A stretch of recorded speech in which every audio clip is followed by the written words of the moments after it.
Olá a todos, tudo bem, pessoal? Nós estamos iniciando mais um DS Podcast e do episódio de hoje nós temos como convidado alguém muito especial. Esse cara, ele é doutor, ele é hipnólogo, ele é pastor e é músico também, certo? Então, são algumas das especialidades que ele tem no seu currículo. Nós vamos conhecê-lo ainda mais, que é aqui o nosso querido amigo Odiláviso Ribeiro. Boa tarde, bom dia, boa tarde, boa noite, né? Que o podcast tem que ser assim, né? Para todos aqui. Desde já agradeço o convite ao Sóstenes, que estou conhecendo agora, né? E ao Dentes, que já é amigo nosso há muito tempo, pelo convite, para participar desse podcast. Espero que aproveitem aí, que a gente possa tirar as dúvidas, né? Conversarmos bacana, fazer um programa legal, para muita gente aí aproveitar a oportunidade e o conhecimento que a gente tem. Legal. Beleza. Seja bem-vindo, então. Vamos começar com as perguntas, então, hein, Sóstenes? Vamos falar um pouco dos nossos apoiadores? Claro, com certeza. Vamos começar aqui com o Rogério Braga. Rogério Braga é um amigo e ele tem uma assistência técnica de notebooks, certo? E PCs também.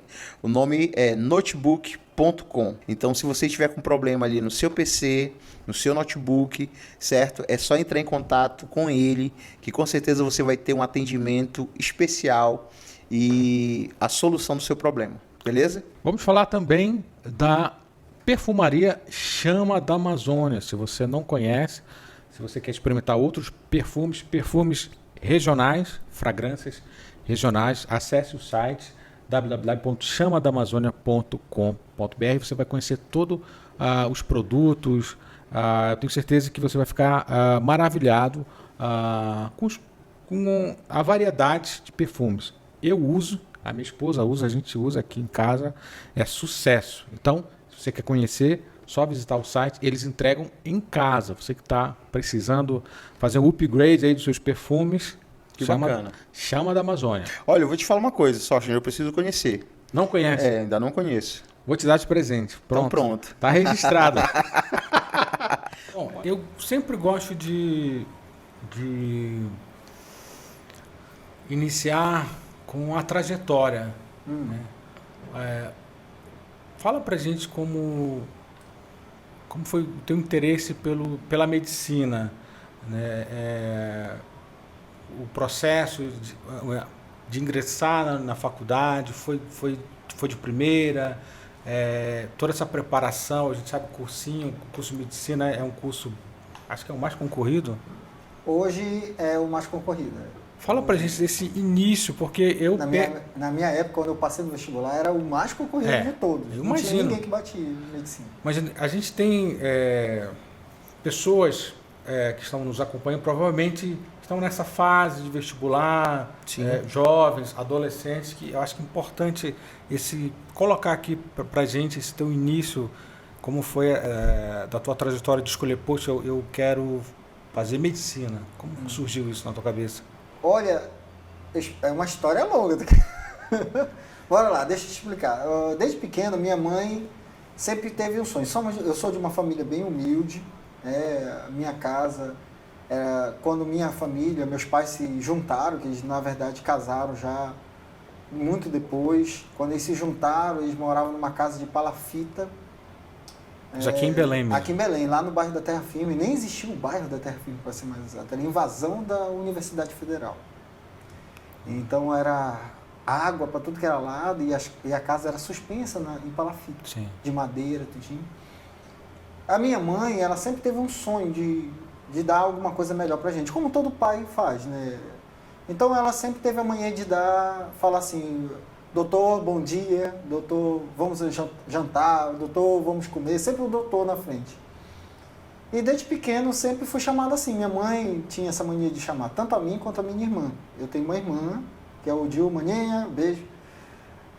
A Odil é enfermeira, né, especializada em auditoria, estética, e sempre também a mamãe chamava de doutora, né? Doutora, vamos. Então desde pequeno tinha isso. E tem uma história engraçada da mamãe que Para quem viveu naquela época, assim, 1980 e pouquinho, tinha aquelas máquinas de costurar, que tinha aquele pé que a gente apertava para rodar. Eu brincava lá. Quem nunca brincou, né? Entrou naquele negócio que parece um carro, né? Minha mãe tinha uma dessas. Tinha. Uma história engraçada que a minha mãe fala.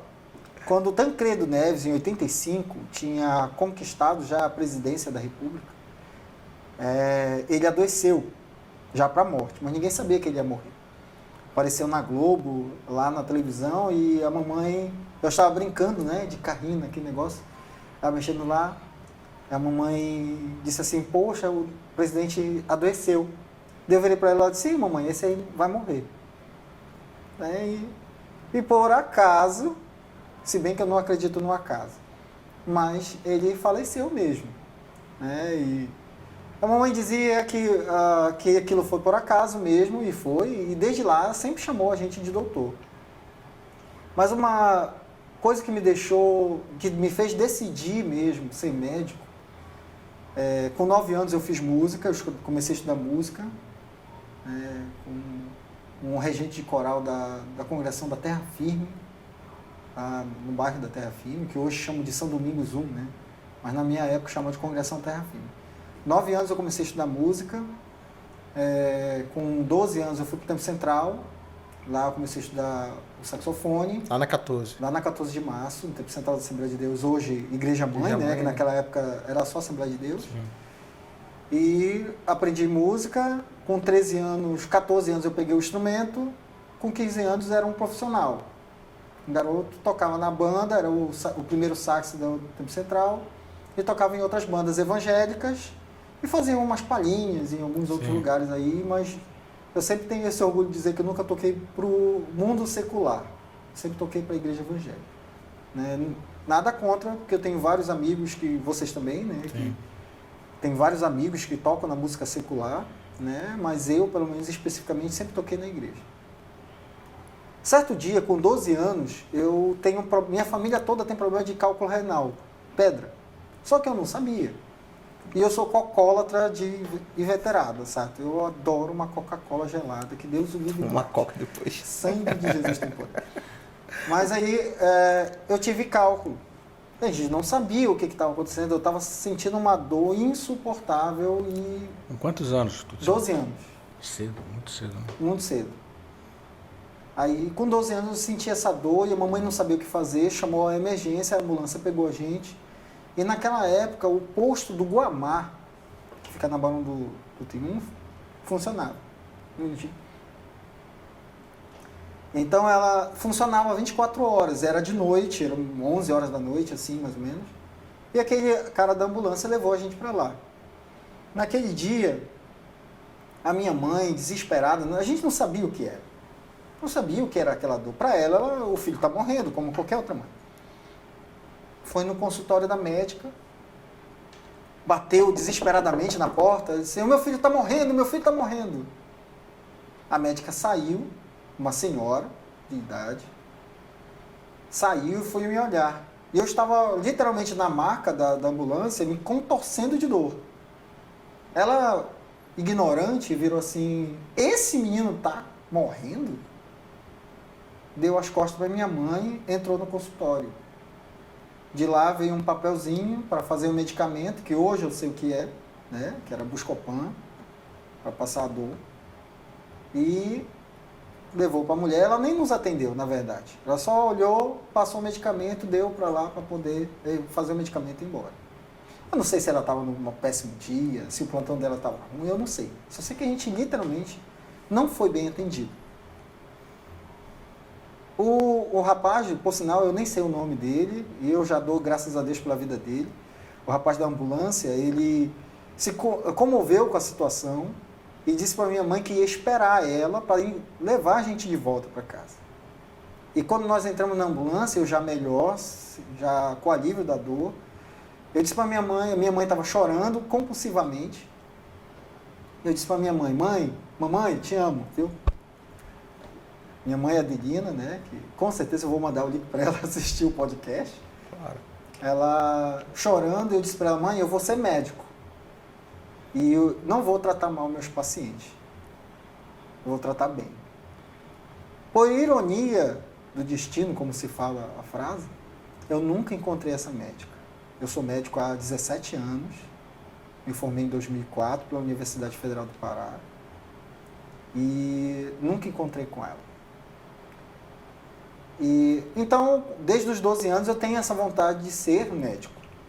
Mas sempre estudei em escola pública, sempre aquele estudo bem defasado e com dificuldades. Sempre fui um bom aluno, sempre fui nerd, eu brinco com a minha família que eu era um nerd, né? Um magrinho nerd músico. Né? E que com certeza eu não ia me dar bem em outros lugares. Então eu estudava. Eu não sabia jogar videogame, não sabia jogar bola, não sabia... O máximo era jogar ping-pong, que eu gostava que os meninos na rua de casa brincavam. Então era mais o estudo mesmo. Minha diversão era o estudo. Em 96 eu fiz o vestibular para a Universidade Federal e a UEPA, que eram as únicas duas universidades que tinham curso de medicina. Não passei em nenhuma. Fiquei em português, literatura, história e geografia. Aí, uma coisa muito interessante é o meu pai, né, que sempre foi um cara assim muito duro, muito difícil também. Sim. Mas que nesse dia, no dia que eu não passei no vestibular em 97, estudei em 96 para fazer a prova de 97. Em 97 não saiu meu nome, eu estava arrasado, triste, tinha passado o ano todo estudando. Tinha largado até a banda do Tempo Central para poder estudar. Né? E meu pai disse assim, meio que mais pesado o tom, disse assim, olha onde tu errou, corrige e faz de novo. Deixa eu te perguntar, esse era uma prova, um processo seletivo, como é que era nessa época? Eu não recordo. Não lembro, não. Era o vestibular. Todas as matérias, não Todas as matérias. Porque eu sei que tem um determinado momento que era por área. Isso. Não era ainda isso? Era. Já era por área? Era por área. O CB, CE e CH. O Ciências Biológicas, Ciências Exatas, Ciências Humanas e Ciências da Arte. Sim. Eu acho que a Benaia pegou Ciências da Arte, não foi, Benaia? Foi.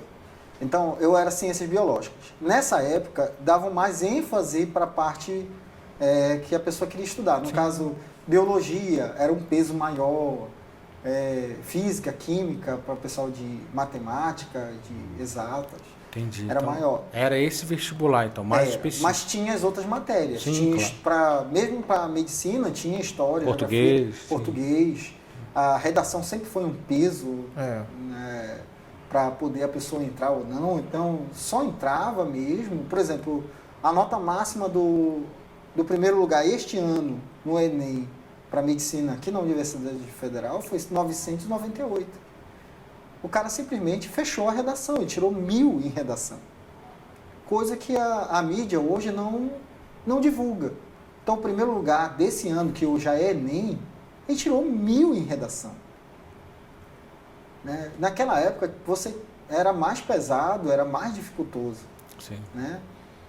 E, assim, não tinha negócio de cota, não era época de Lula, não, era ainda FEKC, a gente tinha que estudar, cada um tinha que se virar para estudar.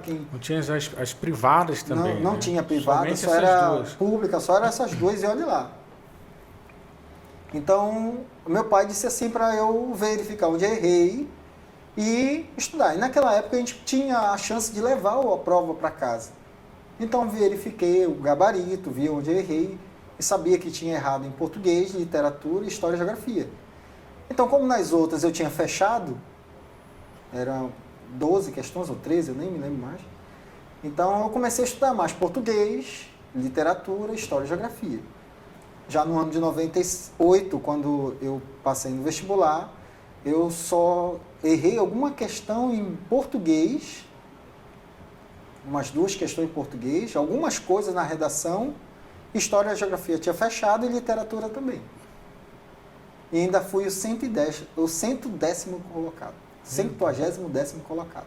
Era o 150, mas passei. E estou aqui. Aí, eu lembro até da data que saiu o nome no vestibular. Foi dia 29 de janeiro de 1998, às 11 horas da manhã. Fogos, música do Pinduca. Mas sabe o que é engraçado? Assim, nada... Eu vou falar, eu sou religioso, eu sou pastor, Sim. sou evangélico, eu vou falar do meu jeito, assim. Sim. Primeira coisa que eu fiz, mandar trancar a casa. Antes do vestibular sair. Liguei o rádio, que era pelo rádio, não tinha internet, né? Tranquei a casa, coloquei 2 cadeados na porta da frente, fechei as janelas, chamei minha mãe, minha irmã, ficamos de joelho na frente do rádio. Que eu tinha certeza que ia sair meu nome. Absoluta. Como se eu não tivesse nenhuma dúvida que não ia entrar. Certo? Porque a primeira pessoa que eu queria agradecer era a Deus. Bacana, legal. Primeira pessoa que eu queria agradecer. Eu não queria que ninguém viesse me dando um abraço primeiro, ou abraçando, não. Eu queria a primeira pessoa que recebesse um obrigado meu, era Deus. Então eu peguei minha mãe, a minha irmã, fiquemos na frente do rádio, era um radinho pequeno, assim, que ainda colocava aquelas fitas cassete, né? Sim. E esperei o nome. Quando o cara falou errado o meu nome, como sempre, meu nome é esquisito, viu, pessoal do DS Podcast? Meu nome é muito esquisito, é Odilávio. Meu pai pegou o nome dele, que é Oswaldo, inverteu. E colocou uma letrinha e 2 ali para poder caber o meu nome. E aí ninguém sabe falar. Só quem já me conhece que fala. Mas quem não sabe... De primeira é difícil. De primeira é difícil.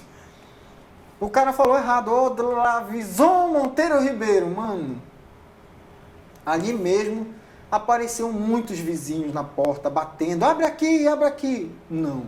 A primeira pessoa que a gente agradeceu foi Deus. Ajoelhamos, oramos, agradecemos a Deus. E aí, sim, fomos lá na frente, abrimos um cadeado.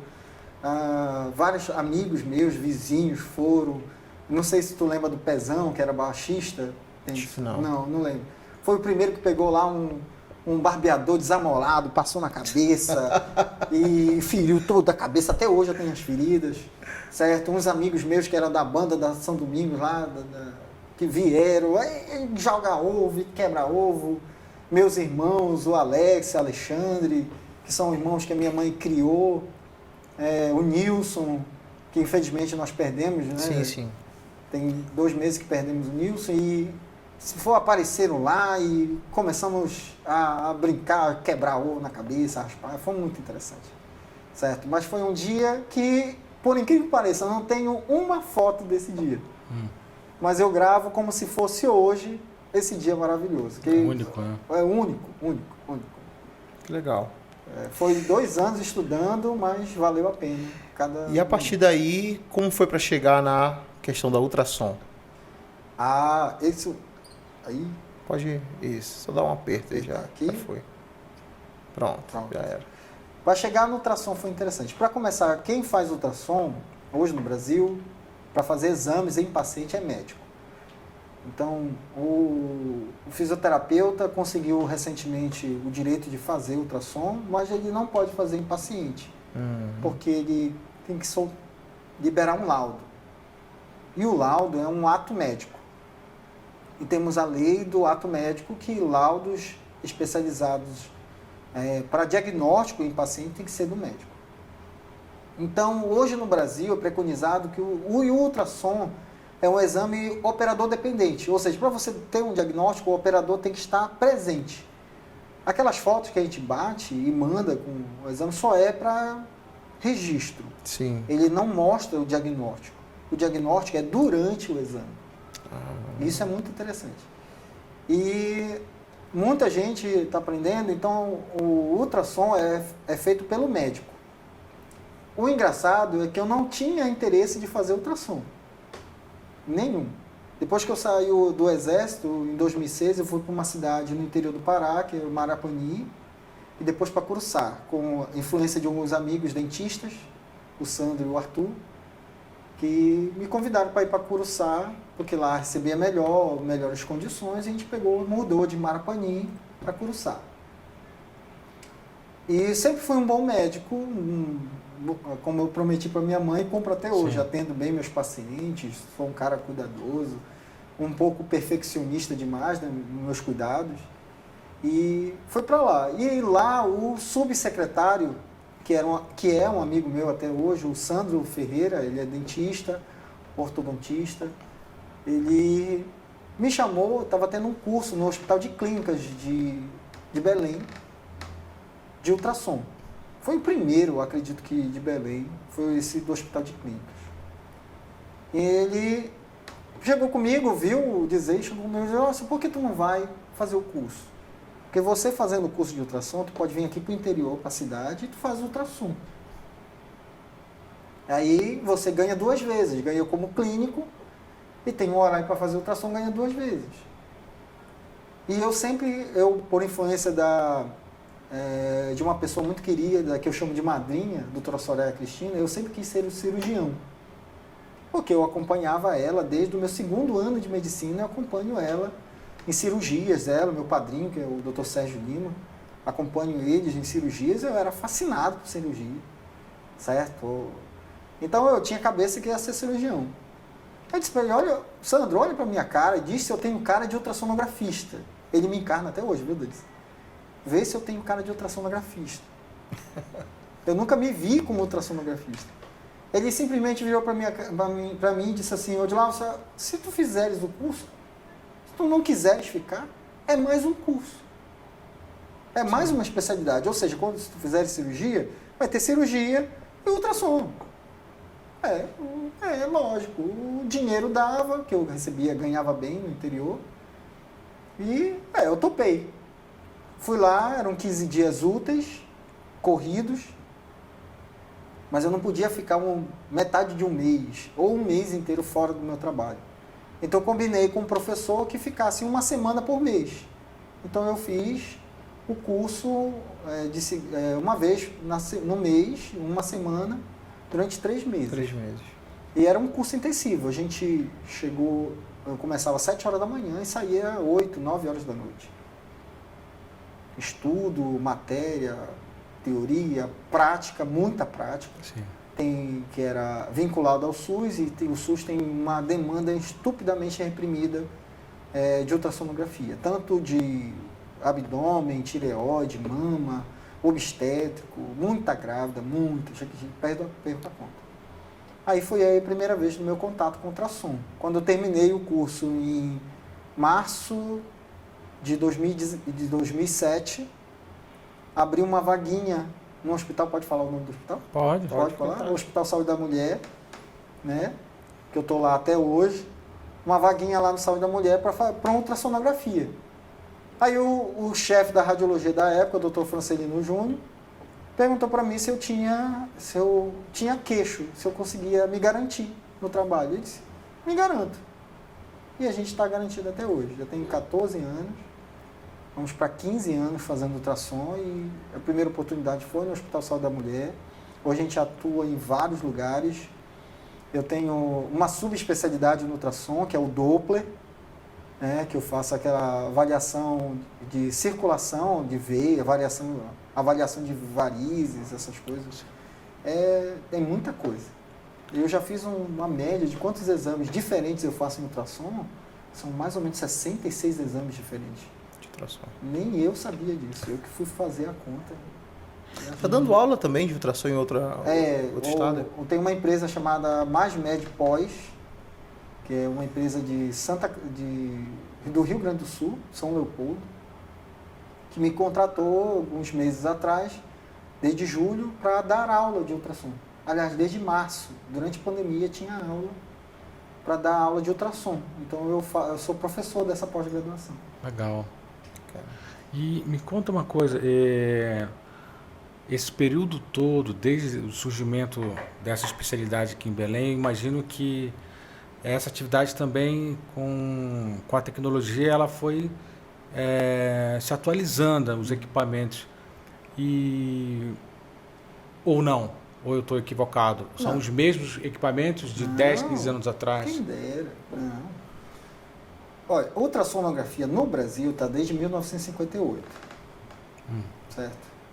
E, assim, foram poucos que começaram e os aparelhos eram enormes. Imagina. Certo? Ele tinha um aparelho de ultrassom que eu vi bem antigo, ele cabia metade dessa parede aqui. Né? Aqui da televisão era metade dessa parede aqui. Né? Era muito grande. E aos poucos, de 1980 para cá, esses aparelhos foram sendo atualizados para diminuir de tamanho. Né? Principalmente o pessoal da China, do Japão também, como a Toshiba, Philips, Samsung, são empresas coreanas, japonesas, chinesas, assim, tentaram reduzir aquele tamanho. Então, todo ano, praticamente, tem aparelhos novos, de novas gerações, com novos programas, com novos, vamos dizer, como assim, ferramentas dentro do aparelho para a gente se atualizar. Hoje em dia, para ter uma ideia, tem um aparelho de ultrassom que é do tamanho de um notebook. Um notebookzinho pequeno, coloca a sonda, faz o exame, despacha, pronto, acabou. Coloca na marinha e vai para casa. Legal. E o interessante, eu entendi a tua pergunta, é como é que a gente atualiza? Eu sou rato de computador, só para ter uma ideia. Porque eu imagino que quando tem uma atualização, todo mundo tem que fazer um curso, um upgrade. Sim e não. Sim. Dependendo... Dependendo da circunstância. Porque quem compra um aparelho desse, ele ganha, no valor, é alto. Para começar a história, não tem aparelho de primeira, assim, menos de 80 mil reais. É um carro popular hoje em dia, né? E junto com quando a compra, você ganha um application, que é um rapaz ou uma moça especializada para te explicar como funciona o aparelho.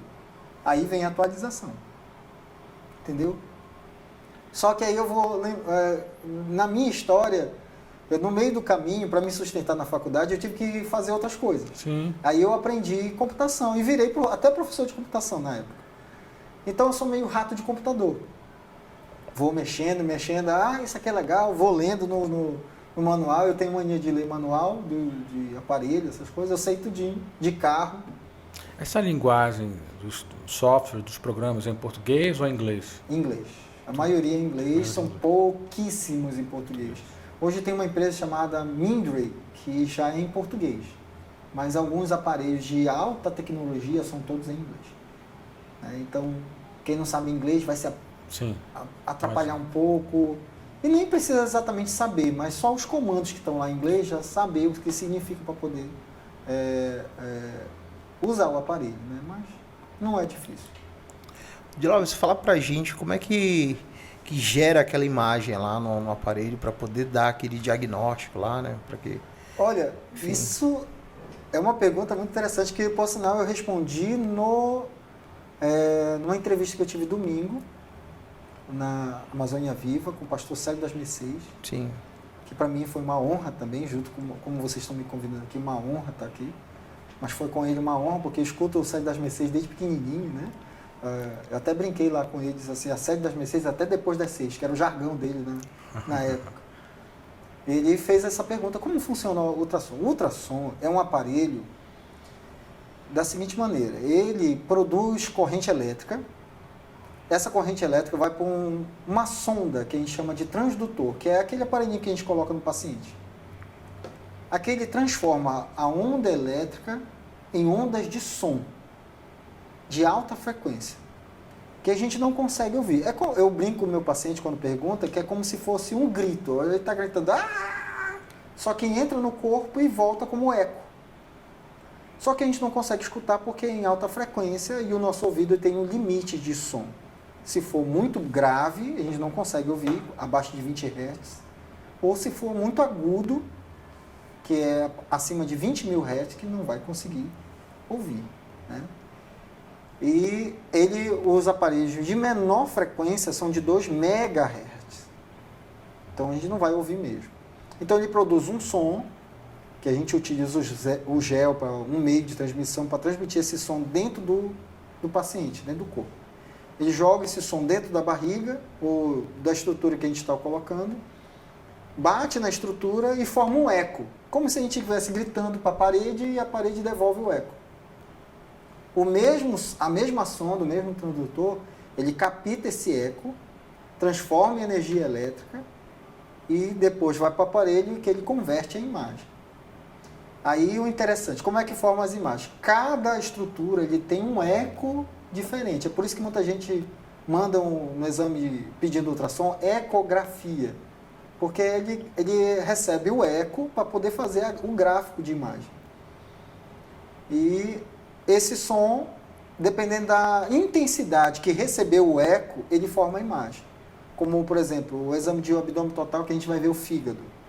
Ele é hipoecóico, então ele recebe pouco eco na sonda e aparece um pouquinho mais cinza escuro, assim, quando está normal, né?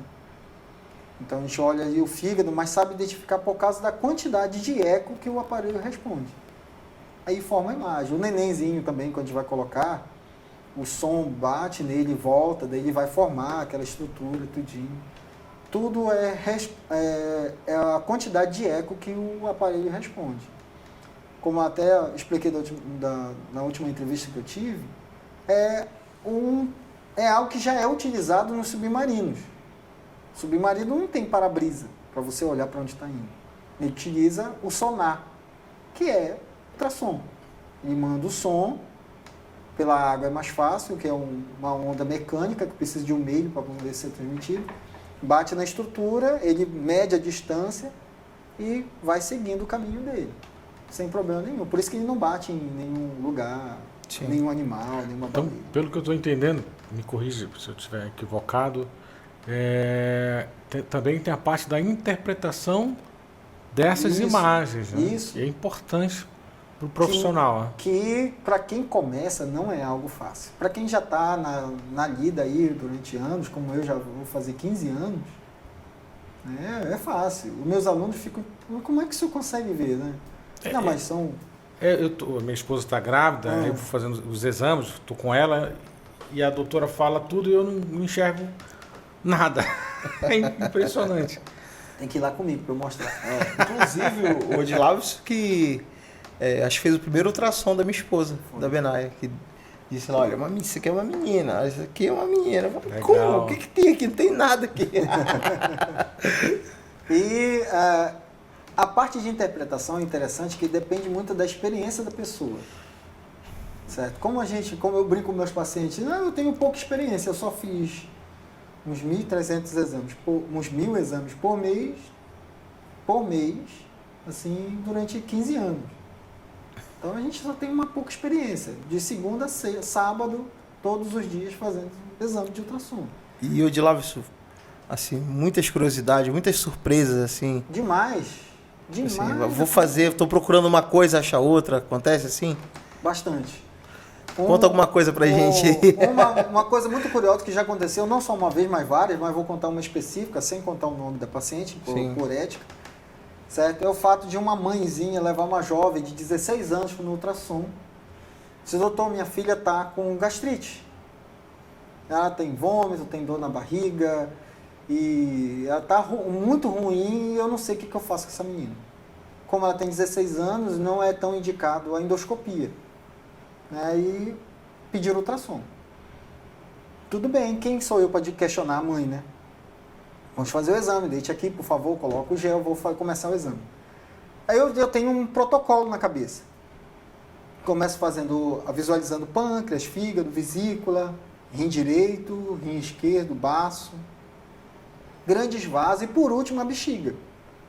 Quando eu vou para a bexiga, eu encontro gêmeos no útero. Gêmeos.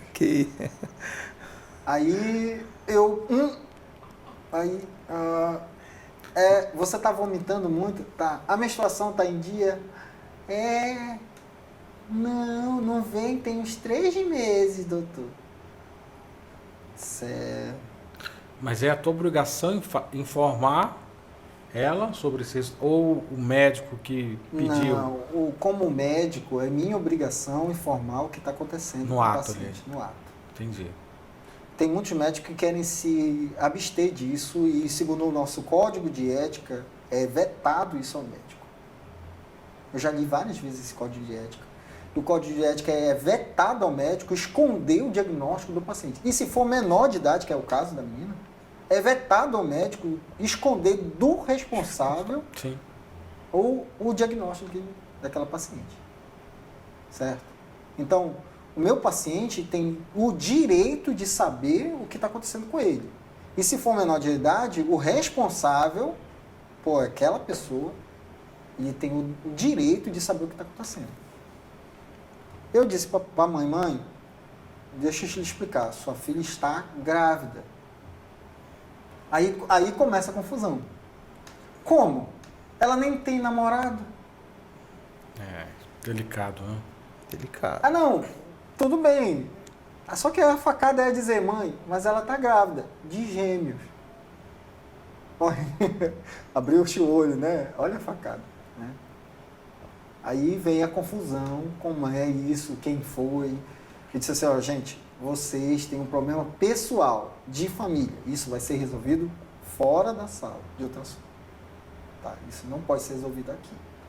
Como teve já gente querendo quebrar na recepção, por querendo ser atendido, como já teve situações tipo...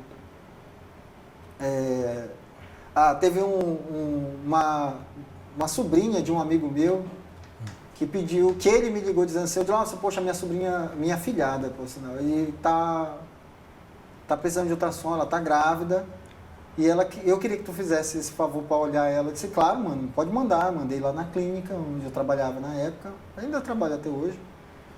Aí ela chegou e pediu, por favor, doutor, olha o saquinho do meu filho, porque o último médico disse que os ovinhos dele não desceram pro testículo, só tá um saquinho vazio.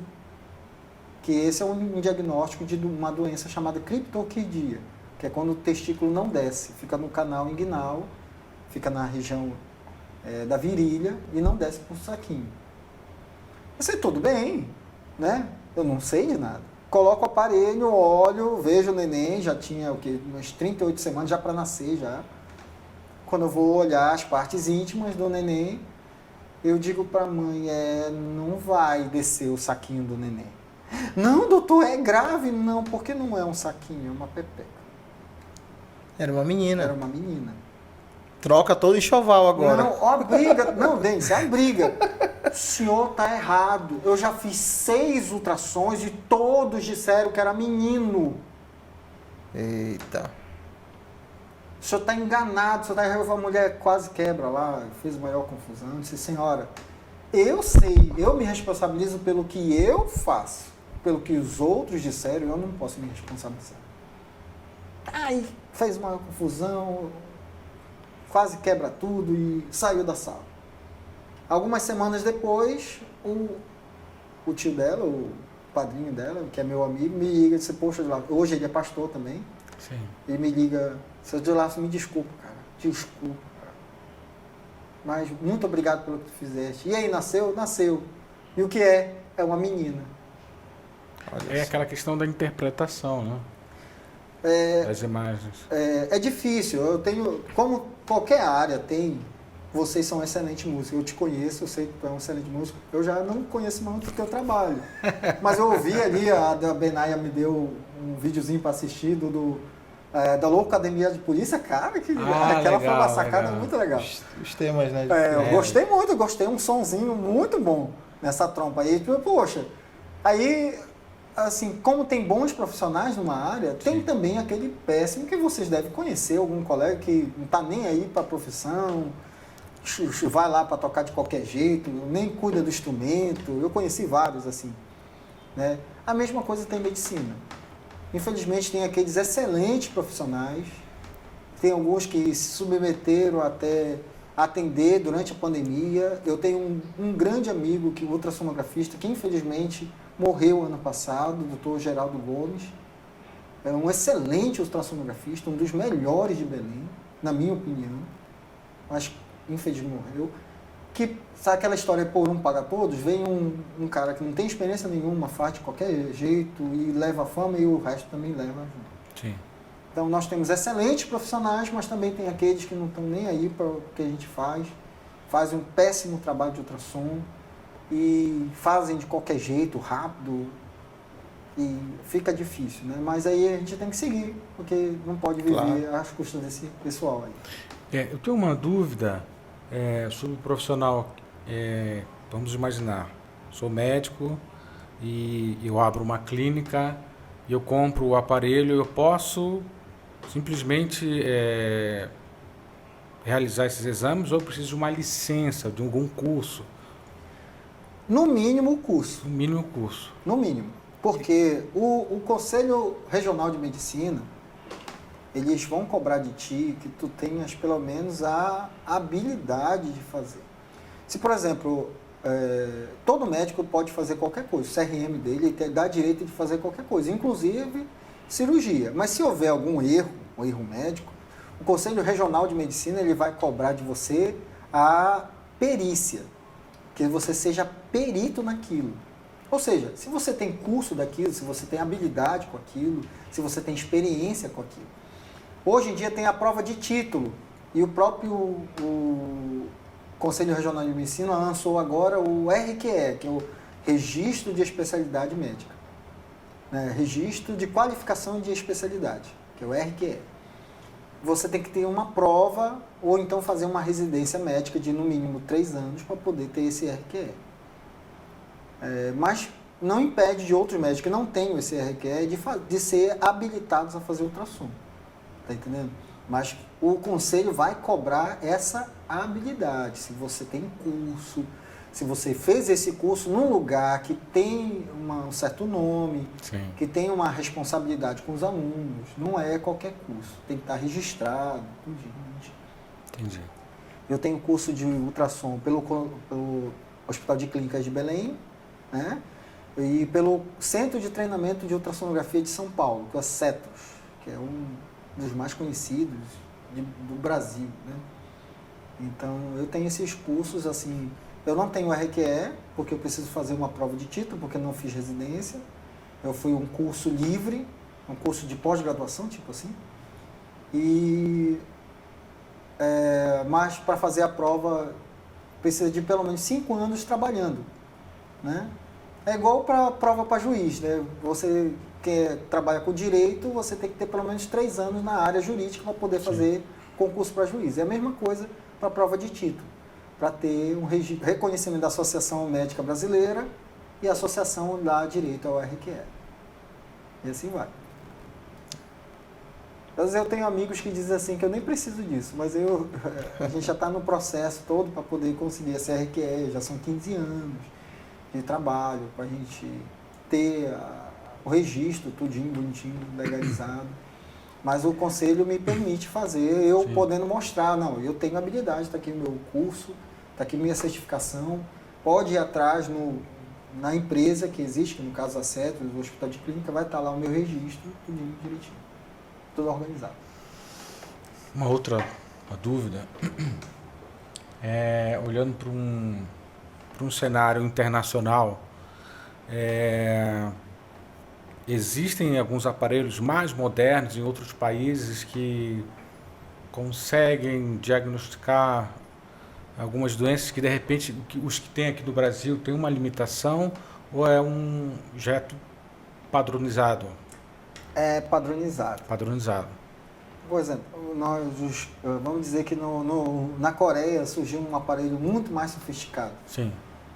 Geralmente o da Coreia é o que? Samsung, Toshiba, eu não sei quem é japonês, então não me pergunte. Mas geralmente quando eles lançam isso, eles lançam o mundo inteiro. Entendi. Incluindo no Brasil. Legal. Bacana. Isso é bom, né?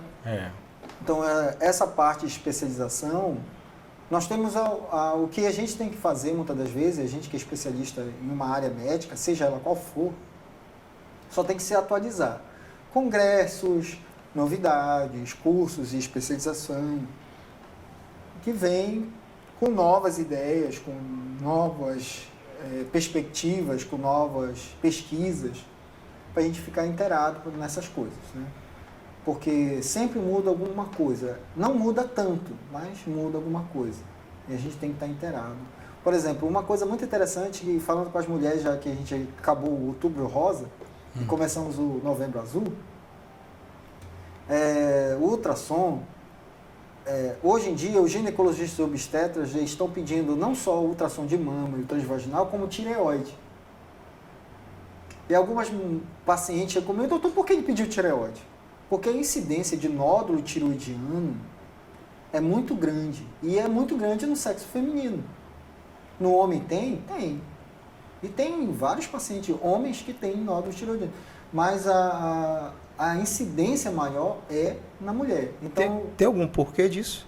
não tem uma explicação ainda viável, certo? Ainda não tem um estudo falando sobre o porquê disso, mas a mulher ela tem o que se pode explicar, é porque a mulher tem hormônios que nós não temos. Nós temos o testosterona, muito pouquinho o feminino, que é a progesterona e o estrógeno, certo? Muito pouquinho. A mulher tem valores enormes de progesterona, valores enormes de estrogênio, certo? E muito pouquinho testosterona, o que pode facilitar elas a terem alterações que a tireoide não vai reagir diferente e começa a formar nódulo. Isso é uma das explicações viáveis, tá? Tem muitas explicações, não tem uma definida, não é isso, por isso que acontece. Então tem muitas teorias aí sobre isso. Mas hoje foi preconizado em congresso de ginecologia e obstetrícia, no ano de 2009, um pouquinho antes da pandemia, que todo ginecologista, quando fosse fazer o exame da mulher pedindo a rotina dela de mama e transvaginal, pedisse também ultrassom de tireoide.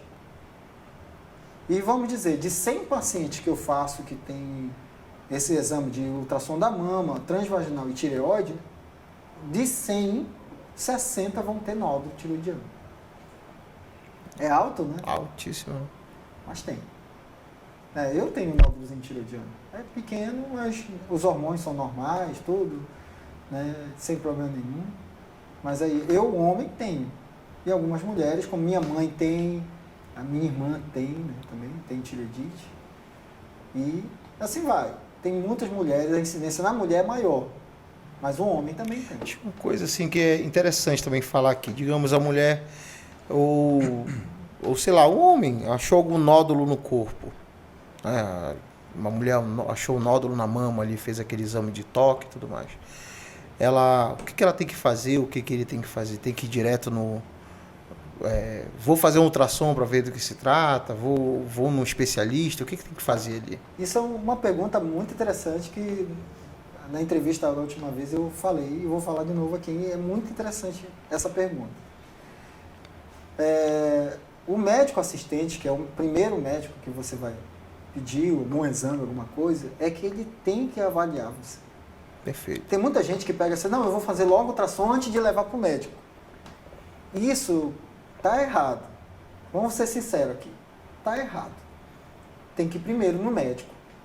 Ele vai lhe avaliar e ali ele vai pedir os exames viáveis para aquela queixa sua ou para fazer um check-up.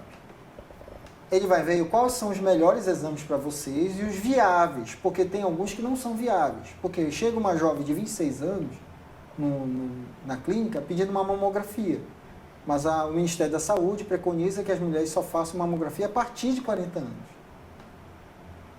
Tá entendendo? Não, mas eu quero fazer a mamografia. Não é assim. Então, os viáveis, ele vai pedir os viáveis para cada paciente e ali a gente vai verificar se tem alguma alteração. E na volta, no retorno para esse médico assistente, que ele vai dizer qual o tratamento, se ele precisa mandar para uma especialidade ou não. Mas, infelizmente, tem gente que chega, não, eu quero fazer, e dane-se o mundo, né? O mundo que se dane, eu quero fazer. Porque todo mundo quer ser um pouquinho médico, né? Mas fazer o curso de medicina ninguém quer. Aí dizem que de médico e doido todo mundo tem um pouco. Tem um pouquinho, né? Eu sou médico e doido, né? E pronto, completa tudo. Aí o certo é ir com o médico assistente, ou o ginecologista, ou, no caso, o urologista para os homens.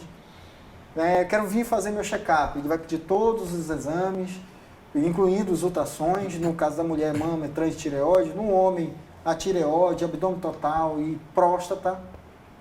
Certo? Novembro Azul, viu? Prevenção do câncer de próstata. Tem idade também, não? Tem idade. A partir de 40 anos, o homem já é obrigado a fazer o ultrassom. Há quantos anos tu achas? Posso revelar? Não pode? Ainda falta mas, muitos anos pra mim aí. Pelo seu estilo, você já tem idade para fazer já os exames de ultrassom. de ultrassom. E o toque retal a partir de 50. O urologista só vai fazer o toque a partir de 50. Vai ser obrigatório, porque as alterações prostáticas a partir de 50 anos são muito mais viáveis, prováveis de ter do que com menos disso. Então, a partir de 40 anos se faz PSA, ultrassom de próstata, que faz uma avaliação muito boa da próstata. E a partir dos 50 anos se faz o toque, que já é uma obrigação do urologista fazer para poder verificar se tem alguma suspeita de nódulo prostático. Sim. E incrível, as mulheres, apesar da incidência de câncer de mama ser muito alta e o de colo uterino, morre mais homem de câncer de próstata do que mulher. E acreditem, o tratamento de câncer para próstata é muito mais favorável para o homem do que para o tratamento de mama para as mulheres, de câncer de mama para a mulher e de colo uterino. Ou seja, um homem que descobre hoje, num estágio mais ou menos assim, de câncer de próstata, ele tem muita chance de ficar curado. Mas morre muito homem por câncer de próstata. Sabe por quê? Falta de cuidado, falta de ir ao Não médico. quer ir no médico, não quer fazer exame, não quer se submeter ao toque retal, certo? Uma alta discriminação sobre isso. Ó, fica a dica aí, né? Fica a Para dica, todos os homens se cuidarem mais, né? Buscar ali um especialista, buscar um médico ali para evitar esse tipo de coisa. Aí só vão procurar o médico quando atinge a moral do homem, certo? Quando já tem uma deficiência Potência. do libido e da potência. Aí ele já fica preocupado, vai procurar, aí a próstata já está grandona, que é a doença prostática benigna, ou então já tem algum câncer, alguma coisa que já está afetando esse tipo de coisa. Aí pronto, aí o homem enlouquece. Mas se ele pudesse ir antes, fazer os exames antes, ele não teria problema nenhum, o tratamento é muito simples, muito bom, uma recuperação muito boa. E quais são os sintomas De câncer prostático? Nenhum. Nenhum, é invisível. Quando ele tem sintoma, certo? Vai começar pela micção. O comum é não ter sintoma. O câncer aparece sem nada. Mas quando tem sintoma, vai dar um problema de micção, ou seja, ele levanta várias vezes, mais de 3 vezes à noite para ir no banheiro urinar. Vem gotejamento, finaliza a urina, mas ainda fica gotejando, aquela vontade de urinar, mas fica gotejando, certo? Sangue a urinar, Sim. quando sai o sangue, certo? No próprio esperma, quando vai sair, sangue também, certo? Ou então a situação de que ele tenta urinar, tem aquela vontade de urinar, mas não consegue, engata. Mas são sintomas parecidos com a doença prostática benigna, que é quando a próstata só aumenta, não é câncer. Sim. Então são sintomas parecidos, tá entendendo? São muito parecidos um com o outro. Ou seja, quando o cara percebe que a urina não está saindo com o jato que costuma sair, procure um médico. Mas aí, na maioria das vezes, quase que 58% mais ou menos dos casos, não tem sintoma nenhum. É por isso que eu digo que morre mais homem por câncer de próstata, certo, do que mulher por câncer de mama. Apesar de câncer de mama ser uma incidência muito grande nas mulheres. Certo? Mas morre homem e ele podia muito bem ter se curado tranquilamente, porque o tratamento é muito bom. Mas não vai. Vamos falar sobre hipnose? Já ia perguntar. Vocês vão tocar num negócio... É. O programa da última vez que eu participei, ele só tinha 1 hora. No final, faltando 10 minutos, o pastor tocou nesse assunto de hipnose. Não dá, né? 10 minutos. Rapaz, ele ficou tão interessado que começou a perguntar quando a gente viu, acabou o tempo. Certo? E ele disse, não, vai ser para outra entrevista a hipnose. Vai ser um programa só para entrevista. A gente já está combinando para ir de lá de novo. Falar Legal. sobre hipnose. Mas bora lá. Cara, como foi esse teu interesse pela hipnose?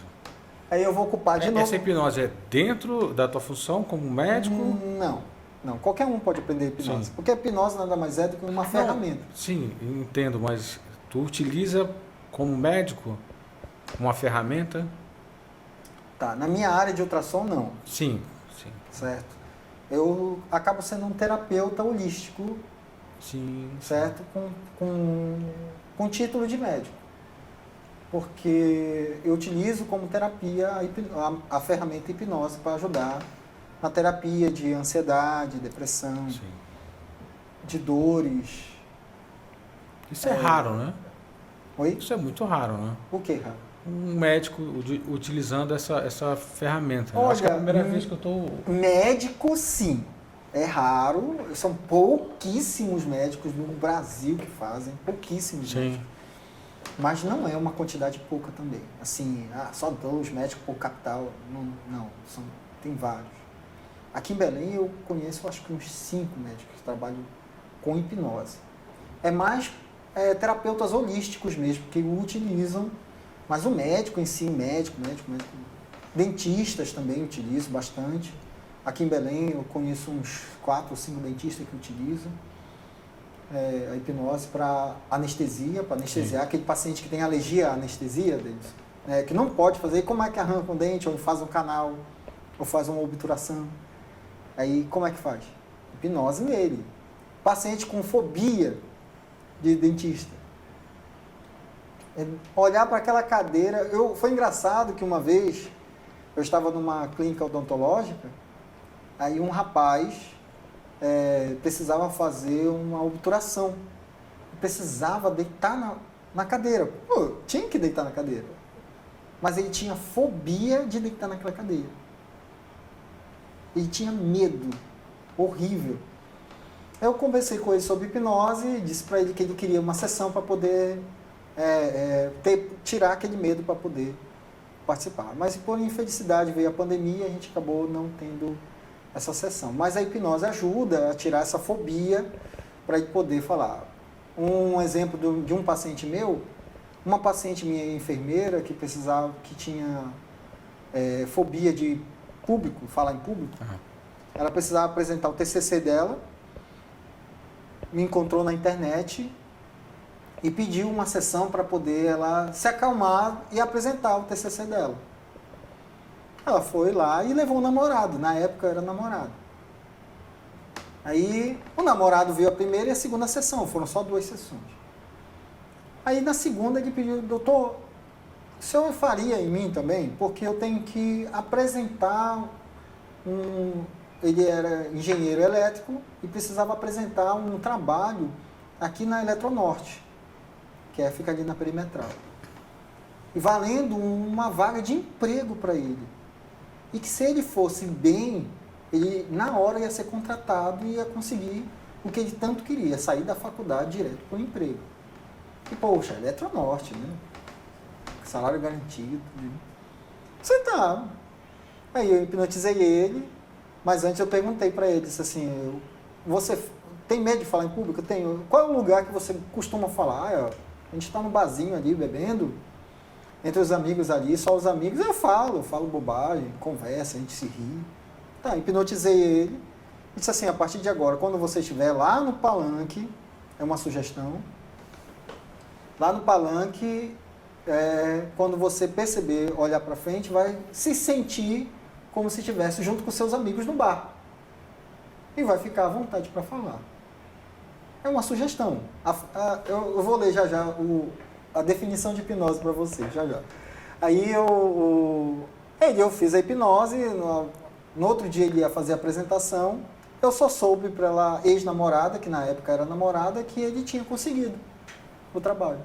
Que ele falou de uma forma tão perfeita que na hora o diretor da Eletrobras, lá que estava no presente, contratou ele para a Eletronorte. E fora muitas outras histórias, tem muitas histórias sobre hipnose aqui. Deixa eu rapidinho achar aqui a definição de hipnose para vocês.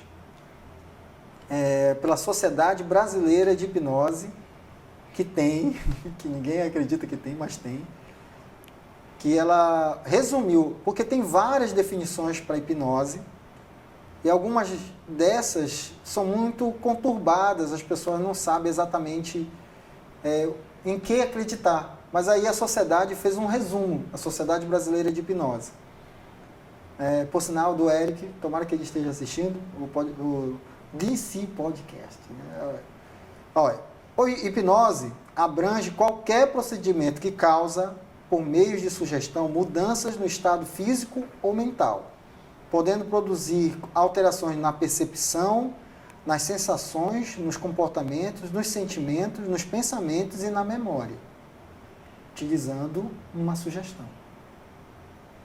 Isso é a definição de hipnose. Eu posso trocar um sentimento, eu posso trocar uma sensação, uma emoção, um sentimento por outro agradável ou que não confunde muito a pessoa, né?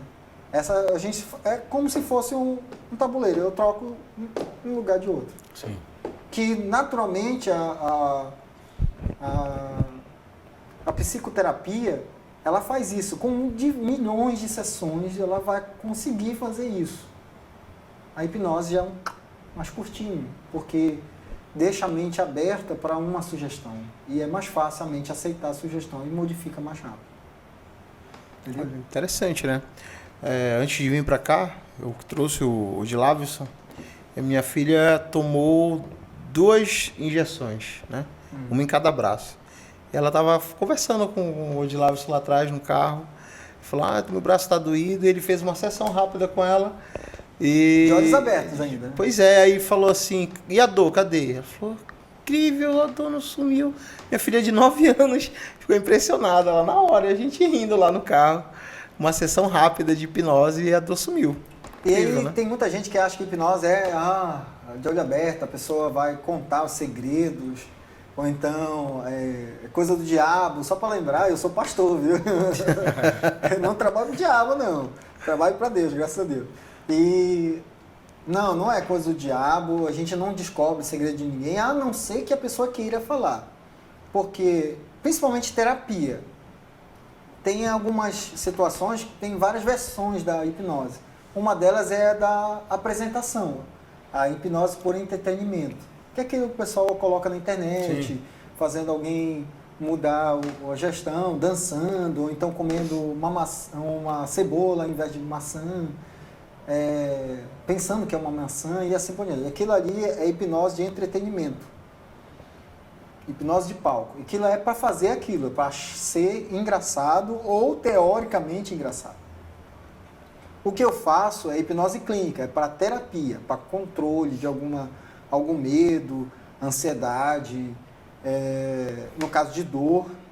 E a hipnose ela tem como atuar, por exemplo, numa mudança de comportamento, de repente uma pessoa que tem um comportamento hostil, agressivo, e com algumas sessões ela consegue, não sei qual é a palavra posso utilizar, de repente substituir por um comportamento menos hostil?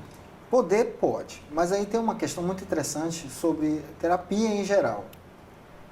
Para haver mudança na terapia, não só na hipnose, em qualquer tipo de terapia, a pessoa tem que querer.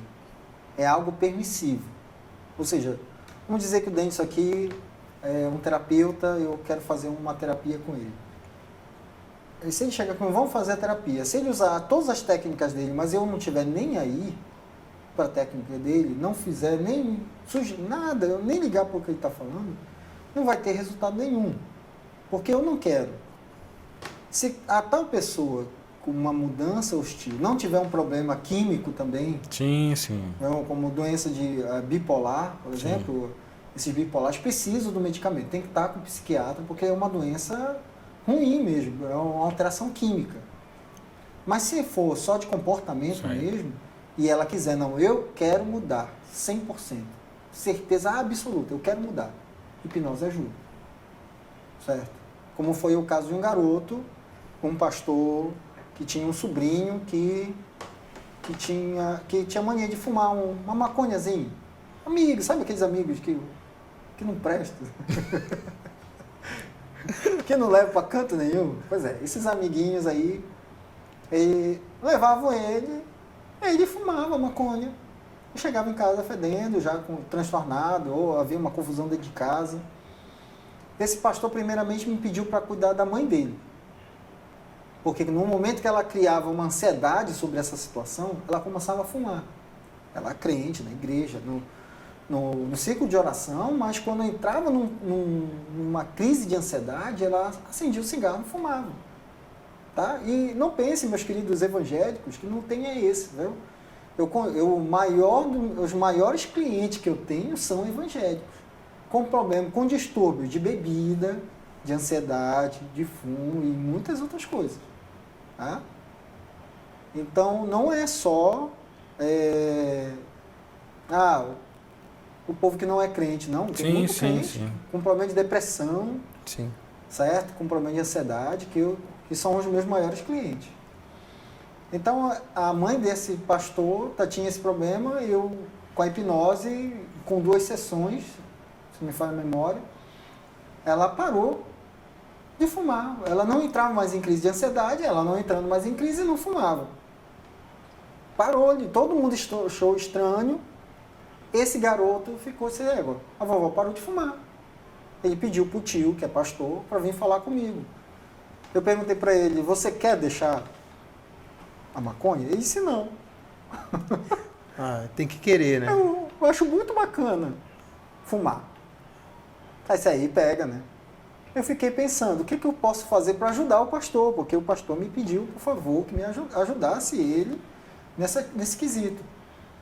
Então ele disse, mas eu gosto de tocar. Eu gosto de aprender violão, estou aprendendo violão, tenho uma certa dificuldade e tal. Se eu te ajudasse a melhorar esse aprendizado no violão, me desse mais atenção para o violão do que para o fumo da maconha, tu aceita? Aceito. Aí foi o suficiente para mim. Aí a gente fez 2 sessões para ele poder ter o gosto de tocar, né? Então toda vez que ele... A sugestão foi, toda vez que ele fosse pegar no violão, se sentia muito bem, muito satisfeito, não se sentia com aquela vontade de ir atrás de outra coisa. Aquilo já era o suficiente, que deixava o seu coração tranquilo. Tá? Agora, não sei como é agora, que já faz um tempo que eu não vejo o garoto, mas até então, falando com o pastor, ele estava bem, se interessou muito pelo fato de tocar violão e para aprender e se sentir melhor. Mas aí o fato da terapia é o querer do paciente. Não, eu quero sair das drogas, eu quero mudar, eu não quero mais ter essa atitude de me estressar, não, eu quero ser um cara tranquilo. Né? E a gente, com a hipnose, a gente faz um cronograma durante a primeira sessão, a gente faz uma anamnese, que é uma análise de todo o problema, para traçar um caminho para utilizar a ferramenta hipnose. Né? E a gente faz isso. Uma outra curiosidade que eu tenho é possível utilizar a hipnose para, de repente, a gente, sei lá, o cara que está na balada, está na noite, quer conquistar uma moça, consegue usar? Tem até nome isso. Deixa eu te dizer, a hipnose é uma ferramenta, então ela pode ser usada de várias formas. Sim. Certo? De várias formas. E muitas dessas formas muda até de nome. Já não dão hipnose. Uns vão dizer que é programação neurolinguística, que é uma vertente da hipnose. Sim. Mas não deixa de ser hipnose.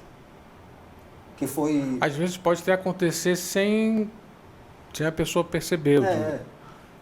Eu vou te dizer o nome disso já. Uhum. Aí, por exemplo, a hipnose teve várias vertentes, uma dessa... Cada um dessas vertentes vai dar o seu próprio nome. Richard Blendler e John Grinder deram o nome de programação neurolinguística e alguns pegaram da programação neurolinguística e inverteram para outras coisas, tipo coaching e outros nomes. Um deles se chama sedução sexual. Ou seja, tem uma técnica própria para sedução, seja de homem ou mulher, para conquistar aquela pessoa, certo? E tem muita gente que utiliza... Não só para isso, de repente, poxa, eu quero fechar um negócio, eu quero seduzir... Isso. Para assinar um contrato... Tem uma vertente da programação neurolinguística que é só para vendas. Isso. Que é a hipnose. Certo? Por sinal, eu tive até um problema... Um rapaz que me convidou para um stand. Poxa, a gente vai fazer uma apresentação, a gente vai lhe dar um brinde. Aí minha esposa interessada, né? Vamos sentar lá. O vendedor, tem curso para isso. Sim. Para aprender isso. Eles não vão dar o nome de hipnose. De gatilhos mentais. Isso. Né? Eles não vão dar o nome de hipnose, mas vão ensinar a hipnose para ele. Então ele vai, primeiramente, fazer o que chamam de rapport, que é aquele vínculo Emocional é como você tá, como é seu nome. Ah, seu nome. Ele começa a chamar pelo nome. Denison, prazer, Denison. Eu me chamo Odilavson, é um prazer tê-lo aqui. Obrigado já, desde já, obrigado pela sua participação aqui. Mas eu vim falar de um empreendimento maravilhoso. E começa, né? Você tem quantos filhos? Ah, tenho uma filha. Você vai dizer, olha, eu tenho 6 filhos. Poxa, né, mas filho é uma bênção na nossa vida, né? E começa a iludir, né, de uma forma persuasiva, né, a pessoa, para ter um vínculo. No momento que tem um vínculo, você pode dar sugestão, qualquer sugestão. Aí vem a apresentação, depois de ter esse vínculo, quando ele percebe esse vínculo, que ele vai dar sugestão. Olha aqui, meu empreendimento é lindo, você vai, olha, imagina aqui nessa churrasqueira gourmet, você fazendo aquele churrasco. Você gosta de churrasco? Aí eu já, deles. Cara, eu acho que tem muita gente hipnotizada por aí. Você está hipnotizado e não sabe. Verdade. Olha, eu tenho um amigo, né, um grande amigo meu, que ele fala que hipnose é quase tudo. Tudo que você se comunica é hipnose. E se a pessoa souber fazer, ele ganha qualquer pessoa. Sim. Qualquer pessoa. A pessoa se hipnotiza na hora de uma forma estrondosa. Aí vai o vendedor, apresenta assim, olha, te imagina aqui fazendo aquele churrasco, Denise, que só você sabe fazer, certo? Tomando aquela coquinha gelada, com gelo e limão, poxa. Aí o cara ganha, certo? Aí vem a sugestão, você comprando isso que você vai ficar feliz da vida. E não demora muito, só daqui, a gente vai entregar daqui a 4 anos, é pertinho, 4 anos é bem aqui logo. Aí você fica tão assim, nossa, né? Ali é praticamente, praticamente você não vai dizer não. Aí vem a outra parte de hipnose, a parte do valor. Ele vai mostrar um valor absurdo para ti. Olha, é 130 mil reais esse apartamento, você vai dividir em 10 vezes, é 13 mil reais por parcela. Você, puxa, 13 mil eu não tenho. Ah, mas para ti eu tenho um negócio. Esse negócio de redução de valor já é programado. Ele já tem isso. Ele vai fazer o valor assim, né? Quanto você recebe? Olha lá. Eu recebo um salário mínimo, 1.000. Tá? Ele faz um valor lá que vai caber no teu salário. Só para você comprar. Aquilo é planejado, isso ali não tem promoção, não tem desconto, não tem nada, aquilo é planejado para fechar a venda. Aí foi a minha confusão, lá, porque eu sei disso. Eu sou o cara que também faz isso. Né? Aí na hora eu vi que não ia bater no meu orçamento, eu disse, não quero. Rapaz, veio a supervisora desse vendedor. Não, eu vou te dar um desconto. Ele começou a dar desconto, que até minha esposa já estava me beliscando assim, não, compra. Ele disse, eu continuo dizendo, não. A mulher ficou tão aborrecida que nem o brinde ela me deu. Ela deu uma desculpa lá e acabou não me dando um brinde. De tão com raiva, porque ela não conseguiu a persuasão que queria. Mas a gente isso é utilizado em muitas coisas, sabe? Essas vertentes da hipnose são utilizadas em muitas coisas. Ano que vem vai ter o maior momento de hipnose do mundo aqui no Brasil, né? Do mundo. A maior situação de hipnose do Brasil vai ser ano que vem. Eleições.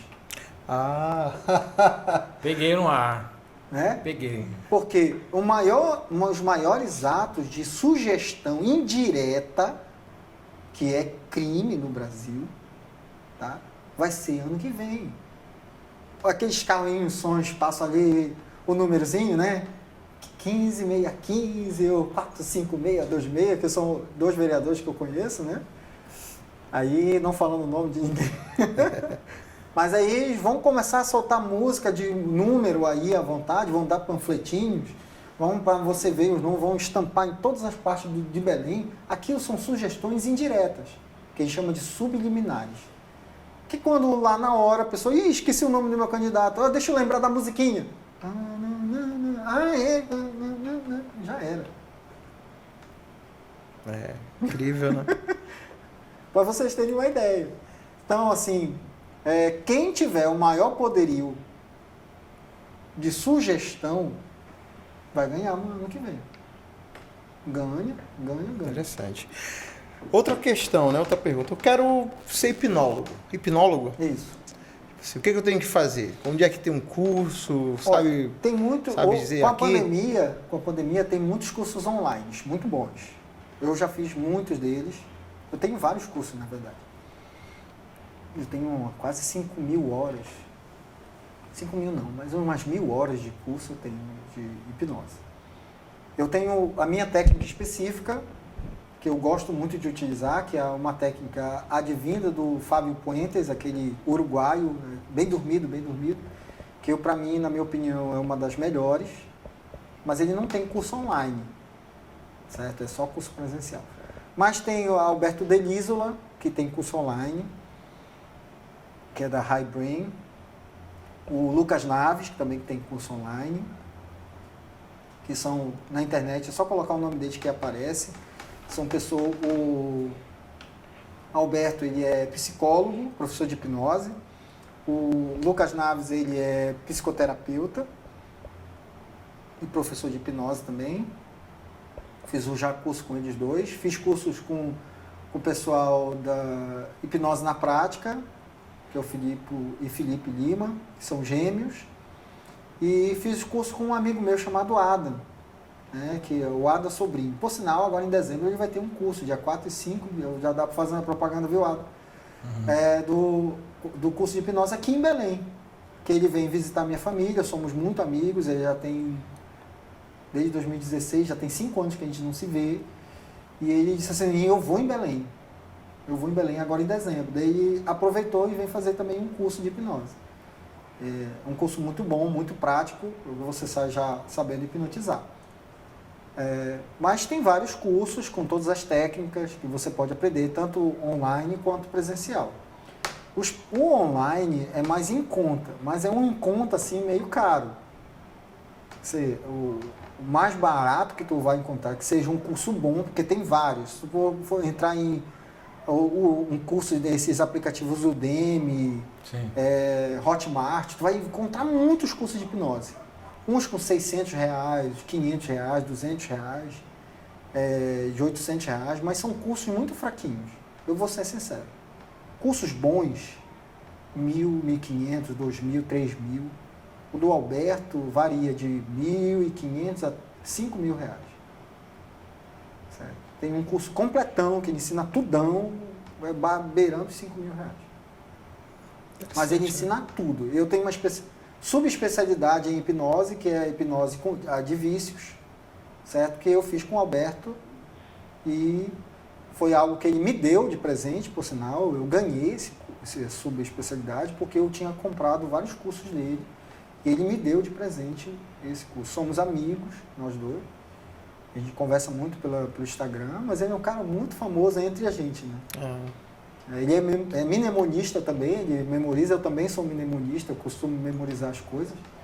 Então a gente já tem essa amizade há muito tempo, eu já acompanho ele há muito tempo. Então tenho subespecialidade com ele, o Lucas Naves também, eu tenho curso dele, mas são cursos que são online, dá para aprender em casa, e tem cursos presenciais. Vantagem do curso online, você não tem horário, pode estudar a hora que tu quiser. O problema é a prática. Tem que praticar. Não tem prática online. Você tem que pedir para alguém para quebrar esse galho. Tem que hipnotizar a esposa, os filhos. Que são mais difíceis. Que são mais difíceis, porque eles vão ficar desconfiados. Mas papai, você não sabe fazer isso, né?